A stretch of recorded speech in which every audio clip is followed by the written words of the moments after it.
শেখ হাসিনা পালিয়ে যাওয়ায় যাদের কষ্ট হয়, যারা আন্তর্জাতিক মিডিয়ায় আওয়ামী লীগকে নিষিদ্ধ করার বিপক্ষে কথা বলে, আমরা 12ই ফেব্রুয়ারি ব্যালট বিপ্লবের মাধ্যমে তাদেরকেও বিতাড়িত করব।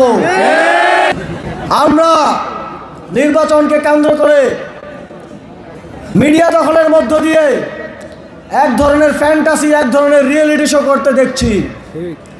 সেখানে বাস্তবতা, এই মাটি ও মানুষের কোনো কথা নেই। সেখানে আছে বিভিন্ন কার্ডের ভুয়া রাজনীতি, বিভিন্ন অবাস্তব অতিকথন। আমরা দেখি একটি দলের প্রধান নেতা যখন কার্ডের বিষয়ে মানুষকে বোঝাতে যান, তিনি নিজেই এক পকেটে হাত দিয়ে কার্ড খুঁজে পান না, আরেক পকেটে হাত দিয়ে কার্ড চিনতে পারছেন না। কোনটা ফ্যামিলি কার্ড, কোনটা কৃষক কার্ড তিনি চিনে উঠতে পারছেন না। এর বাইরেও তারা আরো ৬-৭টি কার্ডের কথা বলছে।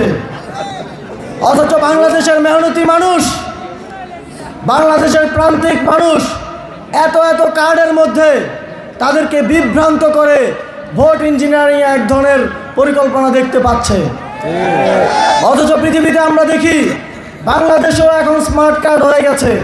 বাংলাদেশেও এখন অন্তর্বর্তীকালীন সরকার নাগরিক সেবা বাংলাদেশের মাধ্যমে সকল সেবা একটি প্ল্যাটফর্মে আনার উদ্যোগ নিয়েছে।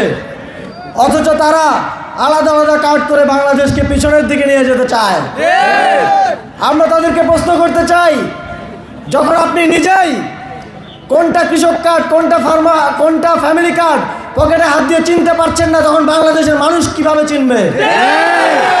আগে নিজে নিজের কার্ডগুলোকে চিনেন, তারপরে বাংলাদেশের মানুষকে চেনান। যদি এর মধ্য দিয়ে বাংলাদেশের মানুষ একটু হলেও আপনাদেরকে ম্যান্ডেট দেয়, আমরা দেখতে চাই।